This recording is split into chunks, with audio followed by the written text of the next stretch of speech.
Hello friends, இன்றைக்கி நம்ம வீடியோவில் எல்லாருக்குமே ரொம்ப பிடிச்ச இன்ட்ரெஸ்டிங்கான கேம் சுடோக்கு எப்படி விளையாடலான்னு பார்க்க போகிறோம். இந்த கேம் விளையாடுறதுக்கு 3 ரூல்ஸ் கண்டிப்பாக தெரிஞ்சிருக்கணும். ஃபர்ஸ்ட் ரூல் என்னென்னா, ஒவ்வொரு காலம்லேயும் 1லேருந்து 9 வரைக்கும் நம்பர்ஸ் வரணும். வந்த நம்பர் திரும்ப வரக்கூடாது. செகண்ட் ரூல் என்னென்னா, ஒவ்வொரு ரோஸ்லேயும் 1லேருந்து 9 வரைக்கும் நம்பர் வரணும். வந்த நம்பர் திரும்ப வரக்கூடாது. தேர்ட் ரூல் என்னென்னா, ஒவ்வொரு பாக்ஸ்லேயும் 1லேருந்து 9 வரைக்கும் நம்பர் வரணும். அதே மாதிரி வந்த நம்பர் திரும்ப வரக்கூடாது. இந்த 3 ரூல்ஸ் தெரிஞ்சிருந்தால் போதும், உங்களாலேயும் கண்டிப்பாக விளையாட முடியும். நீங்களும் ட்ரை பண்ணி பாருங்கள். இந்த கேம் பிடிச்சிருந்தா ஒரு லைக்கை போடுங்க.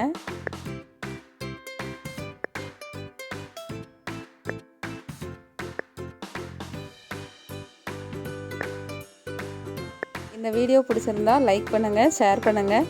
நம்ம சேனலை மறக்காமல் சப்ஸ்கிரைப் பண்ணுங்கள். Bye friends.